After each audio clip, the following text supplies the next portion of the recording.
Windy City Times has been the voice of Chicago's LGBTQ community since 1985. This year marks the news outlet's 40th anniversary of uplifting queer stories, reporting with pride, and chronicling LGBTQ plus history. You can visit windycitytimes.com/newsletters to sign up for the publication's excellent weekly LGBTQ news updates from a variety of topic areas. Jake Wittich is managing editor of Windy City Times, where he reports in-depth stories on Chicago's LGBTQ plus community and oversees that publication's growing newsletter operation. And the Chicago Journalists Association named him Journalist of the Year 2025. We're going to be talking about that ceremony later in the show. Jake joins us bi-weekly on Wednesdays. How you doing? I'm good. It is so good to be back. I feel like it's been a while, but it hasn't. It's just been 2 weeks. I know, right? It's just the nature of time these days. And okay, so scary news that Windy City Times was reporting. This came out just a few days ago about a plot against y'all's Pride Parade. Yeah, so this is a little bit of a crazy one. Thankfully, nothing came of this, but basically it came out through indictments that there was a terrorist plot against the Chicago Pride Parade in 2024. There's 3 men up in Michigan who apparently were discussing this in the dark web on a terrorist chat room, and they were plotting to basically bring a bomb to the Pride Parade hidden in a backpack and attack the parade in that way. Through this investigation, it's come out that this was just one of many Pride celebrations that were potentially being targeted. So their chat messages say like, we're going to start with a few small actions and then we're going to build attention from there. So it's really alarming. Thankfully, we had law enforcement people who were on this, and actually in 2024, Chicago police, in 2024, I do know the Department of Homeland Security, I think, put out a statement saying like there is heightened terrorist threats for LGBTQ plus Pride events all over the country. They didn't name any specifically, but it's pretty alarming to hear that Chicago was one of them that could have potentially been targeted. So the group that, I mean, when we think of ISIS, we think of ISIS in Syria, we think of ISIS in the Middle East. So they were identifying themselves as the Islamic State of America? Yeah. That's the name of the group of this dark web chat room that they were in. So I don't know how official it is. I'm no expert on this kind of topic, but it is pretty alarming. These were people up in Dearborn, Michigan. They are 19 years old. They were charged in the amended complaint with conspiring to provide material to support ISIS. So they've also been charged with having firearms that could be used to commit an act of terrorism on behalf of ISIS. And that's kind of the details I have. It's hard in these kinds of situations to get more details when there's an investigation going on or charges or anything like that. But it is pretty crazy. So are they in prison now, or they've just been charged and they're out running around? Do we know? I'm not sure. So I should note too, my colleague Andrew Davis, he's a former Windy City Times editor. He now has his own food column and still writes for Windy City Times. He did this story. I am just parroting it, so to say, but he did a great job. It's a big story, and people should know about it. So do we, and we may not know this yet because the investigation is ongoing. I mean, there are a variety of, for lack of a better word, targets that they could, go after. Is there anything specific to like why they were targeting Pride events when there's so much? I know, right? There's so many. There's county fairs. There's, there's St. Patrick's Day parades. Like, was there something specific to the LGBTQ community that they were naming in there? Do we know? I'm reading the release from the U.S. Attorney's Office in Michigan, and it doesn't really say anything about why specifically LGBTQ plus events. I do remember when the FBI and the Department of Homeland Security put out that alert in 2024, just warning of, not I don't know, heightened risk, I guess. I'm trying to find the right words here. Of terror at these pride events. So it's pretty crazy just in hindsight. I don't know, every year I feel like we get warnings like that, or the police do their press conference, or they talk about all the safety measures they're taking. And that's such a routine thing to me that I take it for granted, I guess. So hearing this in hindsight, I'm like, maybe I should have taken that a little more seriously. So So was Pride Chicago alerted of this like before the event or during the event? no, they actually had no clue until NBC News put out a story first, like last week. So that's when they learned. So yeah, they weren't alerted that they were one of the potential targets or anything, which I think that's a little strange. But they did put out a statement just kind of saying they're thankful for the law enforcement professionals who de-escalated this situation, and that they're aware that this concern is not unique to their parade, and that this threat exists anywhere at any kind of parade or public event, and especially in queer spaces. So, but that makes me think, if they weren't even alerted, it makes me feel like it was a possibility, but not somehow coming together. Do you know what I'm saying? If they were able to tell, right, this is like an maybe imminent threat. the extent was just this chat room where they were talking about it. Although one of the charges does say they had firearms, allegedly. So, Right. It just feels like there would be a legal sort of an obligation for Homeland Security to notify right. pride festivals where they're like, uh-oh, something's, I mean, I don't know. It's like a Yeah. medium threat, not a red piping hot. And ultimately, I think it just didn't materialize. I don't think it was like a plot that was thwarted by law enforcement or anything like that. I think they just didn't follow through, but they did plot it. So that's It's where when their we used to charges hear stem about from. chatter. I remember them when there was always chatter about international terrorism. It's like they're hearing people talking about it, but Yeah. but nothing came of it or something like that. I'm trying to Yeah. make myself feel better. I know. I know. Yeah. So it's crazy. It's the sign of the times we live in. It's not even just international terrorism we worry about. We just worry about gun violence even within the United States. So, Right. yeah. It's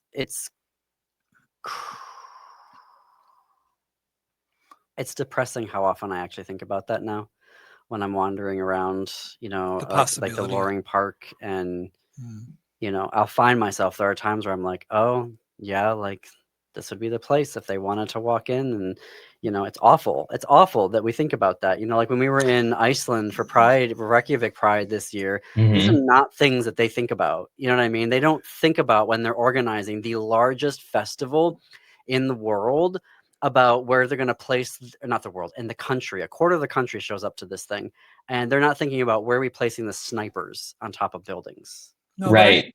but I think it's really responsible to take stock of your location and sort of, and do I want to sit outside on this sidewalk, and be in a vulnerable spot? I think it's good to be wary. I mean, these days, But the fact that we have to be. I mean, I know, I'm sorry we have to be, but Yeah. I'm glad we get notifications and that we have our antenna up. I think that's that we don't wander around bad places by ourselves and ask for trouble. That we be smart, I think. How has Pride Chicago responded to, now that they know that this was happening? Have they put out any type of statement? Just a statement where they just said they're more resolved than ever to continue this mission. They understand this concern is not unique to the Chicago Pride Parade. It could happen at any public event. Right. But they also said, like, this is not Ron Thomas. He's the treasurer of Pride Chicago. He said, this will not deter me. If anything, it affirms our need to march. Mm-hmm. Was it Michigan where there were people driving around? Remember stalking gay bars? Was that Michigan also? There was a story about people driving around a few weeks ago. Yeah, a few weeks. Oh, really? Ago. Group. Yeah. I missed this one. I'll have to look that up. Yeah. I think they were, casing potential gay bars targets. to targets. Wow. Yeah.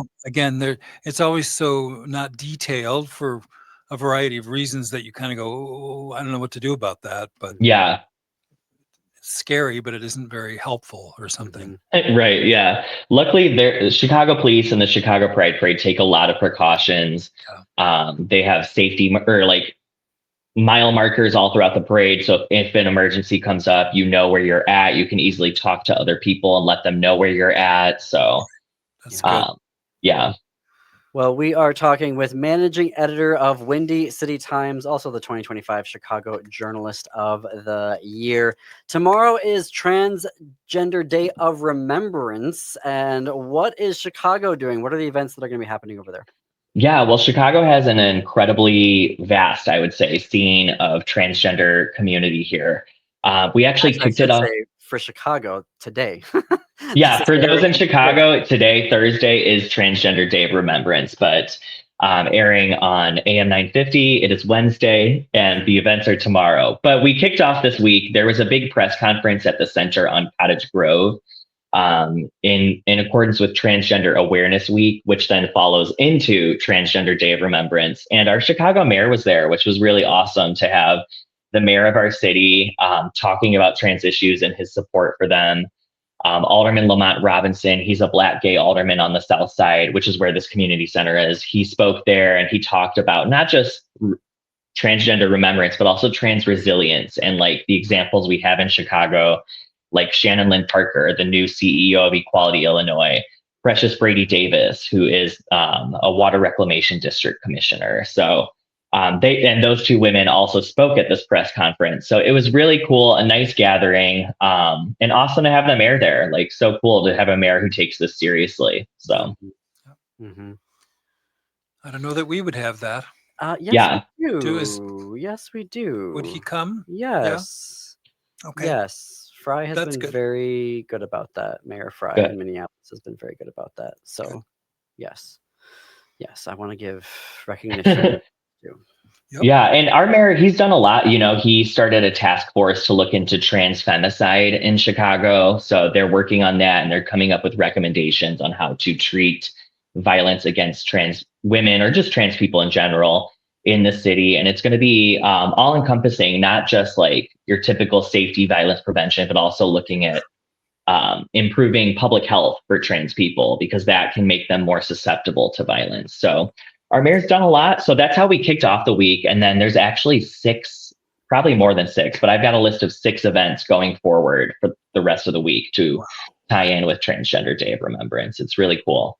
That's great. Can you give us a couple of those? We have I'll give a couple. I know we have to fit in a break at some point, but it's the morning. So Thursday morning, those in Chicago today, Equality Illinois is hosting a press conference and a photo opportunity in Andersonville. They want to get as many community members together as possible for this, just to take a photo at the Rainbow Crosswalk there and talk about Transgender Day of Awareness. And this is notable because Shannon Lynn Parker is a Black trans woman. She's the new CEO of Equality Illinois.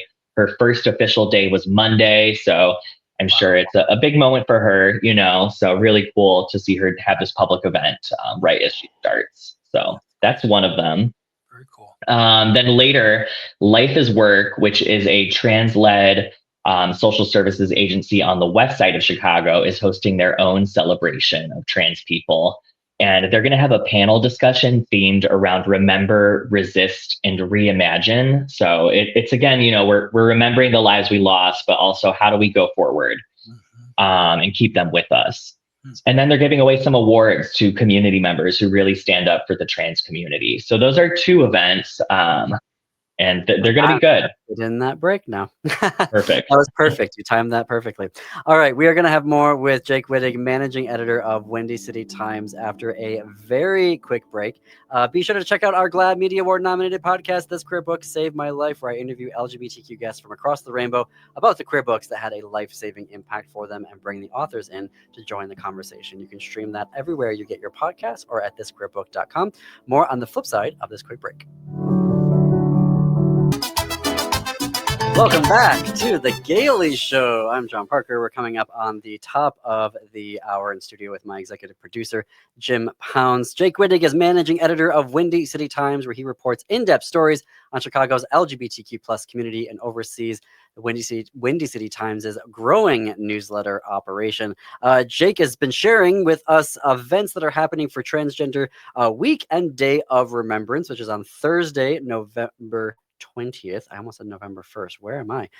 When am I? So Jake, do you want to share with us a couple other events that are happening in Chicago? Yeah, a couple other things happening on Thursday. The Hebrew Seminary is hosting a service with several other welcoming Jewish congregations for Transgender Day of Remembrance.